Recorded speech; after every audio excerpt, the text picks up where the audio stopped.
اعوذ باللہ من الشیطان الرجیم بسم اللہ الرحمن الرحیم۔ اسی بات کی طرف ہم جا رہے ہیں۔ غدیر جو ہے ہمارے لیے سب سے بڑی عید ہے، سب سے بڑی عید۔ ہمارے 8ویں امام علی رضا علیہ الصلوۃ والسلام فرماتے ہیں کہ کچھ ایسے دن ہوں گے جو دلہن کی طرح سجا کے قیامت میں پیش کیے جائیں گے۔ ایک روز جمعہ دلہن کی طرح سجا ہوا آئے گا، دوسرا عید ضحیٰ، تیسرا عید الفطر، چوتھا غدیر۔ اور غدیر ایسے ہوگا دیگر عیدوں یعنی دنوں کے مقابلے میں جیسے ستاروں میں چاند چمکتا ہو، غدیر ایسے چمک رہا ہو۔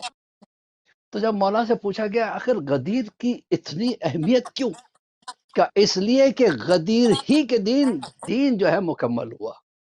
اگر غدیر نہ ہوتا یعنی جو دین آدم لے کے آئے تھے وہ ادھورا رہ جاتا، غدیر نہ ہوتا تو نوح کا دین ادھورا رہ جاتا، غدیر نہ ہوتا تو ابراہیم کا دین ادھورا رہ جاتا، غدیر نہ ہوتا تو موسیٰ کا دین ادھورا رہ جاتا، غدیر نہ ہوتا تو خود رسول کا دین ادھورا رہ جاتا۔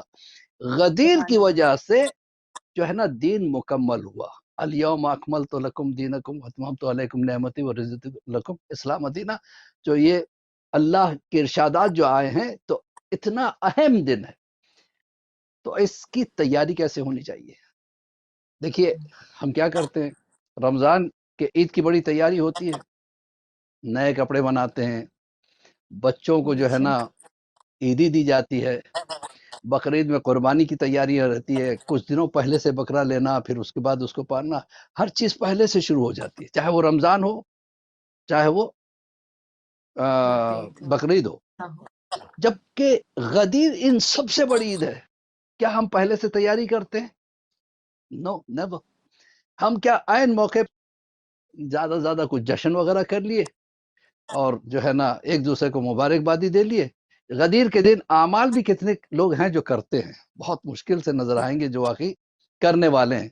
میں جو کرتے ہیں ان کی بات نہیں کر رہا ہوں، جو نہیں کر رہے ان کی بات کر رہا ہوں۔ تو غدیر کے لیے علماء کہتے ہیں کہ پہلے سے تیاری رکھو۔ پہلے سے کیسی تیاری؟ اس کے لیے بہترین طریقہ کیا ہے کہ کچھ اہتمام کرو کھلانے کا۔ کم سے کم ایک آدمی اگر ایک آدمی کو کھانا کھلاتا ہے غدیر کے دن تو ایسا ہے جیسے 1,24,999 انبیاء کی اس نے دعوت کی ہو، اگر ایک کو کھلایا۔ اگر آپ نے 10 کو کھلایا، 20 کو کھلایا، کم سے کم یہ ہونا چاہیے۔ دیکھیں ہم یہ نہیں کہ آپس میں کھانا کھلا لیں، آپس میں تو سب کھلاتے ہیں، ایسے مفلسوں کو کھلائیے۔ آج کل لاک ڈاؤن کا ٹائم ہے، بہت سے ایسے گھرانے ہیں جس میں کھانے کے لیے کھانا نہیں ہے، راشن نہیں ہے۔ تو اگر انسان پہلے سے تیاری کرے کہ مجھے کچھ راشن تقسیم کرنا ہے غدیر کے دن، غدیر کے دن کھانے کے پیکٹس بنا کے باہر جانا ہے، مجھے فقیروں میں تقسیم کرنا ہے، اور ساتھ میں کہنا بھی ہے، پوچھیں گے بھئی کیا معاملہ ہے، یہ کھانا کیسا؟ آج ہماری سب سے بڑی عید ہے غدیر کی، یہ لوگوں کو پتا چلنا چاہیے۔ تو کھانے والا بھی کہے گا کاش ایسی عید روز آتی، تو اس کی نگاہ میں بھی غدیر کی اہمیت بڑھتی چلی جائے گی۔ تیسری چیز کیا ہے، بچوں کو چاہے رمضان میں عیدی دو نہ دو، غدیر کے دن ضرور دینا۔ اچھے سے اچھے کپڑے بنانا غدیر کے دن، اس دن غدیر کے نام سے بچوں میں تحفے تقسیم کرنا تاکہ بچے کو غدیر کا انتظار رہے کہ پھر اگلے سال غدیر آئے گی، تو اسے کہتے ہیں پروموٹ کرنا۔ غدیر کے دن ایسے چھوٹے چھوٹے سیٹنگز ہونا چاہیے جہاں پہ جو ہے نا لوگوں کو دعوت فکر دی جائے، بلایا جائے، انہیں مدعو کیا جائے اور غدیر کے بارے میں بتایا جائے۔ یہ صرف میں اپنی کمیونٹی کے بارے میں نہیں کر رہا ہوں، سبھی اپنی کمیونٹی میں کرتے ہیں، جشن کے نام سے جشن بھی ہو جاتا ہے، تقریر بھی ہو جاتی ہے، لیکن باہر کی کمیونٹیز کو اٹریکٹ کرنا کیسے؟ اولڈ ایج ہومز کو جائیں، وہاں جا کے کچھ تقسیم کریں، بھلے سے پین ایک پین دے دیا جائے، ایک بسکٹ کا پیکٹ، اور ان کو بلایا جائے، بھئی دیکھو آج ہماری عید کا دن ہے اور یہ اس کی خصوصیت ہے۔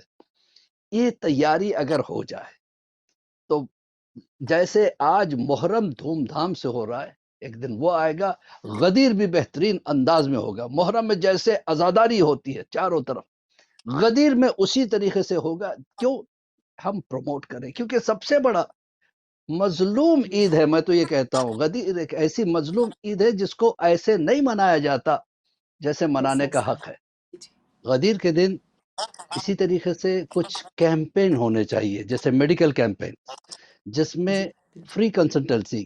ایسے بہت سے ڈاکٹرز ہیں جو سامنے آ کے خدمت دینے کے لیے تیار ہیں. فارماسیوٹیکل کمپنیز اپنے سیمپلز بھی دینے کے لیے تیار ہیں. بس ان کے پاس اپروچ کرنے کی ضرورت ہے. غدیر کیمپین نام رکھا جائے تاکہ لوگوں کو ایک احساس ہو کہ some thing is going on. پوچھیں گے واٹ از غدیر، تب ہمیں موقع ملتا ہے کہ غدیر کے بارے میں ایکسپلین کرنے کے لیے. ہماری سب سے بڑی عید ہے. تو یہ چیز کو لانے کے لیے ہمیں کچھ ایکٹیویٹیز کرنے کی ضرورت ہے. ورنہ صرف غدیر کو آج الحمدللہ غدیر ہر بچہ جانتا ہے کہ غدیر کیا ہے، لیکن کس طریقے سے غدیر کو پروموٹ کرنا ہے وہاں پہ ہم لوگ ذرا پیچھے ہٹ جاتے ہیں. بس ہم سمجھ لیتے ہیں کہ جشن منا لو، عطر لگا لو، اچھے کپڑے پہن لو، ہو گئی غدیر. نہیں، بلکہ غدیر سے کتنوں کو فائدہ ہم پہنچا سکتے ہیں. سموہ جو شادیاں ہوتی ہے وہ بھی غدیر کے دن ہونا چاہیے تاکہ لوگوں کو پتا چلے کہ یہ روز میں فری میں جو ہے نا ہندوستان پاکستان میں ایسے عقد کیے جاتے ہیں، نکاح پڑے جاتے ہیں جن کو دہیج جو ہے نا کمیونٹی کی طرف سے ملتا ہے.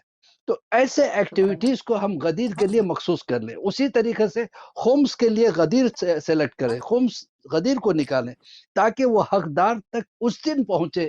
تو اسے بھی انتظار رہے گا کہ غدیر کب آئے گا، مجھے میرا حق ملے گا.